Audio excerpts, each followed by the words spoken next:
All right, let's get you some more headlines here. Music mogul Sean Diddy Combs, of course, facing several civil lawsuits from women accusing him of sexual assault.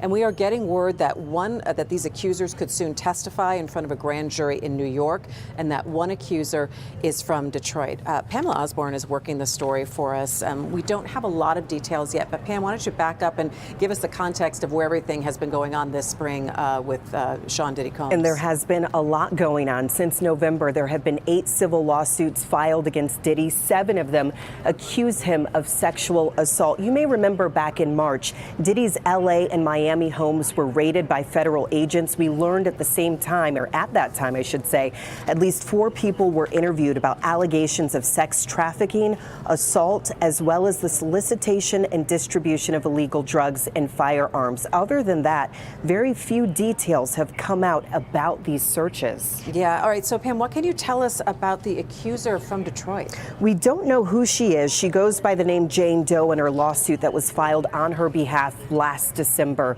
But included in that criminal complaint are pictures of her. Her face is blurred. And in that picture there, you see her sitting on Diddy's lap. These were reportedly taken in Diddy's New York recording studio 20 years ago when she was just 17 years old. Okay, so she's a minor from Detroit at the time. How does she end up in Diddy's studio? Do we even know any of that? Well, that's where the alleged trafficking part of all of this comes in. She says that she had been at a lounge in the city of Detroit where she met Harv Pierre. He's an associate of Diddy. He's the longtime president of Bad Boy Entertainment. That night, he reportedly told her that he and Diddy were best friends. He called Diddy while the two of them were together. And according to the complaint, Diddy convinced her to get on a private jet with Pierre to come meet him at the studio. Jane Doe says she was given drugs and alcohol. Her attorney, Doug Windor, says she was not in a position to consent to what happened to her next. The complaint lays out in graphic detail how she was gang raped, she says, by Diddy, Pierre, and a third person.